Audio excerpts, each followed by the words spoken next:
Hello my sir doctor Priyanka, welcome back to my channel. और आज का हमारा टॉपिक रहेगा जो सबसे ज़्यादा कॉमन प्रॉब्लम जो सुनने में आई कि हम खाना खाते हैं उस समय हमें दर्द होता है, उसके थोड़े टाइम के बाद में दर्द खत्म हो जाता है और पूरे दिन हमें कोई भी दर्द नहीं होता और फिर से हम खाना खाते हैं तो हमें दर्द शुरू हो जाता है। खाना खाने के थोड़े टाइम बाद तक हमें दर्द रहता है और उसके बाद में दर्द जो है वो नॉर्मल हो जाता है। तो चलिए इसी के बारे में हम बात करते हैं कि जो दर्द आपको सिर्फ खाना खाते समय होता है या खाना खाने के कुछ टाइम तक होता है, उसके कारण क्या है, उसका इलाज आप क्या कर सकते हैं। तो जब तक आपको आपकी जो पेन हो रहा है उसके कारण नहीं पता होगा तो आप इलाज कैसे करवा सकते हैं। तो चलिए सबसे पहले हम ये जानते हैं कि उनके कारण क्या क्या हैं। और अभी तक आपने अगर हमारे चैनल को सब्सक्राइब नहीं किया है तो प्लीज़ चैनल को सब्सक्राइब कर दीजिए और बेल आइकन बटन ऑन कर दीजिए। तो चलिए इसी के साथ हम बात करते हैं सबसे पहले कारण की। अगर अभी आपने रिसेंटली अपने दांतों में कुछ काम करवाया है, यानी अगर आपने अपने दांतों में मसाला भरवाया है, फिलिंग करवाई है या आपने कैप लगवाई है, जिसके कारण क्या होता है कभी हाई पॉइंट्स आ जाते हैं, यानी कैप थोड़ा ऊंचा रह जाता है या जो फिलिंग है वो थोड़ी ऊंची रह जाती है, जिसके कारण आपको पेन महसूस होना शुरू होता है क्योंकि वो प्रेशर दबाता है। यानी जैसे ही वो ऊंचा है तो क्या करते हैं आप उसको ज़्यादा तेज़ से चबाते हैं, तो जैसे ही चबाते हैं वो प्रेशर उस पर लगता है और उस कारण वो जो है टीथ जो पेन करता है।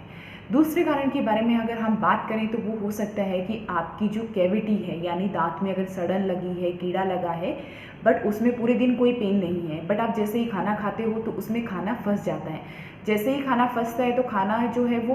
प्रेशर लगा देता है, जो आपकी जो दांतों की नसें हैं उस पर प्रेशर लगाता है और दांतों की नसें थोड़ी सेंसिटिव होती हैं, जिसके कारण आपको दर्द जो है वो बहुत ज़्यादा महसूस होता है। तो अगर आपको बड़ा कैविटी है या जिसके कारण आपको दर्द महसूस हो रहा है, जैसे खाना अगर उसमें फंस गया है, कई बार क्या होता है कि लोग अपने उस सड़न से या उस दांत के गड्ढे से खाना निकाल देते हैं, जिसके बाद उन्हें काफ़ी आराम मिल जाता है। वो इसलिए मिल जाता है क्योंकि वो खाना जो है वो प्रेशर नहीं लगा रहा है, क्योंकि आपने उसे निकाल दिया और इसके कारण आपको आराम मिल जाता है। बट ये कोई परमानेंट सॉल्यूशन नहीं है। तो इसके लिए अगर आपके दांतों में अगर बहुत ज़्यादा बड़ा गड्ढा है, बहुत ज़्यादा बड़ा कैविटी है, तो आपको इसमें आरसीटी करवा के कैप लगवानी होगी। वहीं पे बात करते हैं पहले कारण की। अगर आपके जो दांत हैं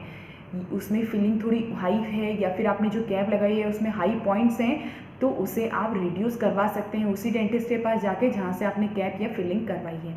तीसरे कारण के बारे में अगर हम बात करें तो उसमें हम करते हैं पेरिडोंटल डिजीजेस। पेरिडोंटल डिजीजेस हम कहते हैं कि जो हमारे आसपास के जो मसूड़े हैं उनमें या फिर जो दांत के नीचे जो पेरिडोंटल लिगामेंट्स हैं उसमें आपको कोई भी प्रॉब्लम अगर है तो उसकी वजह से क्या होता है, जैसे ही आपने अपने खाना चबाया, खाना चबाने के साथ आपके दांत एक दूसरे दांत से भिड़ते हैं और इसमें क्या होता है कि जो आपके लिगामेंट्स हैं उन पर प्रेशर पड़ता है, आपके जो मसूड़े हैं उस पर प्रेशर पड़ता है, इसकी वजह से वो पेन करना शुरू कर देते हैं। और जैसे ही आपने खाना खा लिया, खाना चबा लिया, उसके बाद में वो थोड़े रिलैक्स हो जाते हैं, उस पर कोई प्रेशर नहीं पड़ता है और धीरे धीरे आपका पेन जो है वो ख़त्म हो जाता है।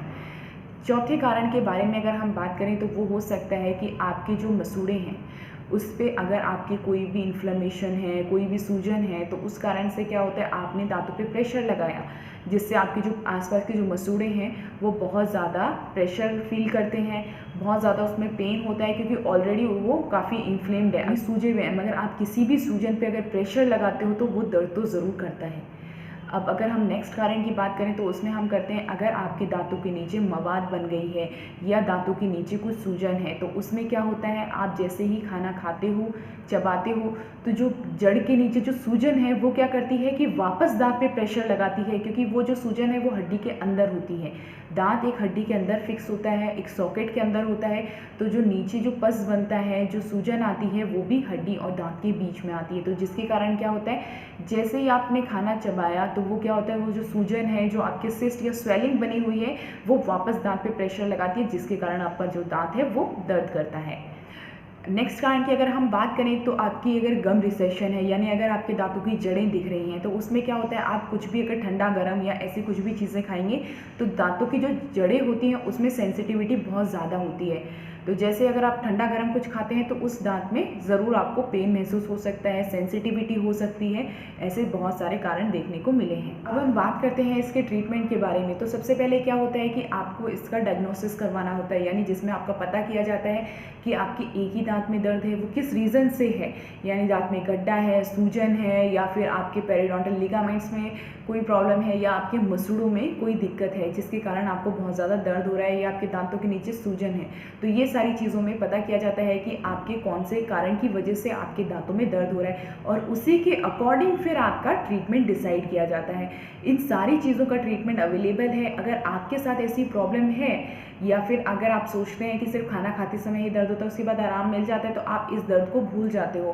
कि हमें इसका कोई इलाज करवाना चाहिए, और फिर आप दोबारा खाना खाते हो तब आपको याद आता है कि इस दांत का हमें ट्रीटमेंट कराना चाहिए। तो आपको इसे भूलने की बजाय इसका ट्रीटमेंट कराना चाहिए, क्योंकि ये आगे चल के कोई बड़ी प्रॉब्लम ना हो, या फिर ये आगे चल के आपके दांतों को ज़्यादा खराब ना कर दे। तो इसके लिए आपको ट्रीटमेंट एकदम टाइम से करवाना चाहिए। अगर अभी भी आपको अपने दांतों से लेकर रिलेटेड कोई भी दिक्कत है, कुछ भी आप पूछना चाहते हैं, तो नीचे कमेंट बॉक्स में लिख के पूछ सकते हैं। अगर आपको हमारा अपॉइंटमेंट चाहिए, आप हमसे अपना इलाज करवाना चाहते हैं, तो दिए गए नीचे नंबर पे कांटेक्ट करके अपना अपॉइंटमेंट बुक कर सकते हैं। अगर ये ऐसी कोई प्रॉब्लम अगर आपके आसपास किसी को है, तो प्लीज़ इस वीडियो को उनके साथ ज़रूर शेयर करें। अगर आप हमारे चैनल पे नए आए, तो हमारे चैनल पे आपको जो भी दांतों से रिलेटेड, मसूड़ों से रिलेटेड या मुंह से रिलेटेड कोई भी दिक्कत है, उसकी जानकारी आपको इस चैनल पे पूरी तरह दी जाती है। तो प्लीज़ हमारे चैनल को सब्सक्राइब करें और बेल आइकन बटन ऑन करना ना भूलें। Thank you.